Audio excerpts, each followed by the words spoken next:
Big wrecks, crazy restarts, flat tires left and right, but at the end of the day, when it was all said and done, really, same 4 guys that came into the race below the cut line ended up being eliminated, and the top 4 ended up moving on. So, we got a lot to talk about in this little reaction video, but maybe not a lot of surprises.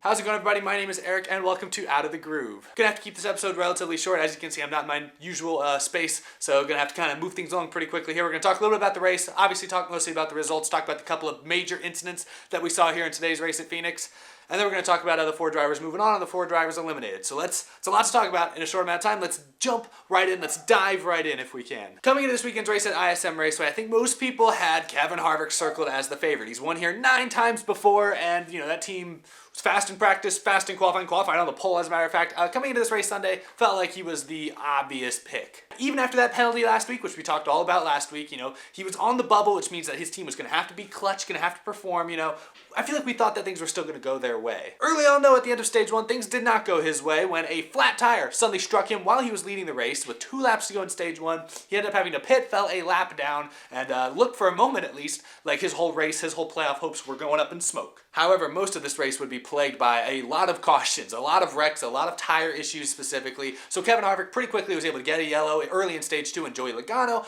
wrecked, and he was able to get back on the lead lap. He still had a good car even after the damage from the flat tire. However, things weren't so great for some of his other playoff teammates. Clint Bowyer in the middle of stage 2 had a flat tire as well. He ended up slamming the outside wall, major damage for that team. He was out of the race, and early on his playoff hopes were eliminated. He was already in a must-win scenario before the race even started, so it kind of just ended his day early. Kevin Harvick's early troubles gave drivers like Chase Elliott and Kurt Busch. Chase Elliott came into this race 17 points out, Kurt Busch 3 points out. It gave them chances to lead some laps, as a matter of fact. Chase Elliott won stage 1, and it looked for a while at least like maybe even when Harvick got back on the lead lap eventually, that it was going to be a 3 or 4 car battle for the win. Not necessarily the blowout we all kind of expected it to be. However, things got dicey for another one of Harvick's teammates. Kurt Busch was leading in the middle of stage 2. He then had a penalty where he passed the pace car on the entrance to pit road. This is a rule we haven't really seen come into play very often. I remember last year a couple of guys got hit with it and annoyed some people. Pretty black and white rule. Kurt Busch obviously committed it. This ended up being a 1-lap penalty. It forced him to go a lap down, which I think is a little harsh. It's in the rule book, so I just think maybe that's a rule that should be changed. But yeah, put Kurt Busch a lap down, and at that point, he was in a must-win scenario from there on out. There's a lot of things that happened in this race that really aren't worth going back and talking about. In the middle of stage 3, there was green flag pit stops when like Tanner Berryhill spun out, and that caught Harvick, caught Kurt Busch, caught some guys a lap down. They had to take wave rounds, messed up with some things. Chase Elliott had a major issue kind of towards the end in stage 3 when he was leading the race during caution flag pit stops afterwards. He sped on pit road. That basically cost him all of his track position. That would come into play later, which I'll get to, I guess, now. Because the big incident happened late in the race with less than 50 laps to go. I'm not sure exactly. I think it was like 44 laps to go.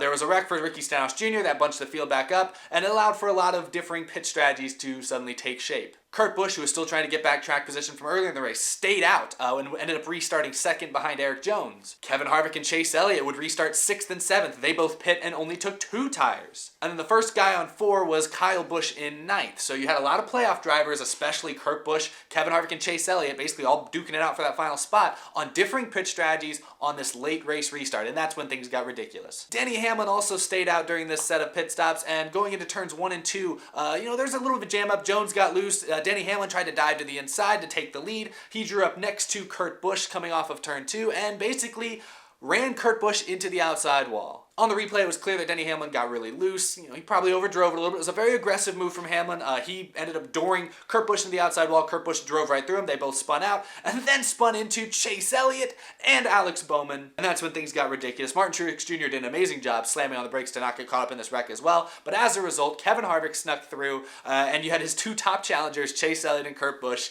taken out. This incident was completely unavoidable. Denny Hamlin's really 90% to blame. Erik Jones was leading the race. He got loose and slid up, but he basically slid up out of the way. Denny Hamlin had a run, had his car under control at first, seemed to lose control on exit turn 2. He's the one who instigated the wreck. He was not clear to his outside. He got loose, slid up into him.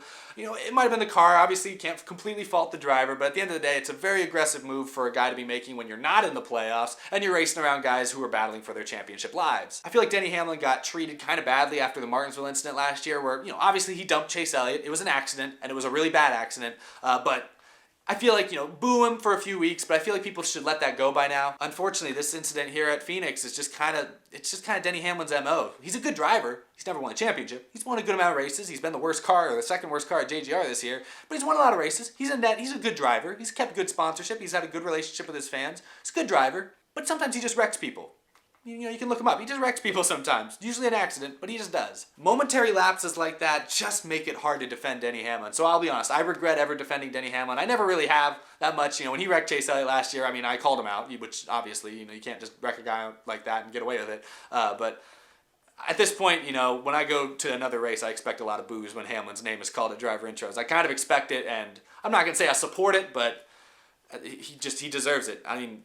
He's making a lot of mistakes out there that really should be avoidable. Oh my goodness, it felt like at that point the drama was over. At that point Harvick really had no more competition. At least that's what we thought. But when the dust settled, the only driver outside the top 4 in points that hadn't had an issue was Eric Almirola back in 8th. Virtually irrelevant all day long, struggled with the handling. He was a 10th to 15th place car, about 10th most of the day. He was around 10th, I shouldn't say 15th. He was a 10th place car, was not really ever a factor to win, but all of a sudden all of our eyes turned to him because he had 4 fresh tires, something that Kevin Harvick did not. Fast forward a couple restarts later, Eric Almirola is running 3rd place behind Kyle Busch, gets to his rear bumper with the chance to win and bump Harvick out and move on to Homestead. Unable to get it done, a couple restarts later, he was up in the top 3, top 4 battling with Kyle Busch, Kevin Harvick, Kyle Larson at one point. He had a multitude of different drivers up in the top 5. In the end, though, it was Kyle Busch with his 4 fresh tires, able to cruise through the field, get the win, his 8th win of the season, none of which have been encumbered, by the way, locking himself officially into the Homestead Miami Championship race and possibly establishing himself as one of the top 2 favorites. I think most people would agree there. The final 4 moving on to Homestead: Kyle Busch, Kevin Harvick, Joey Logano, and Martin Truex Jr. Not a lot of surprises there. That was the top 4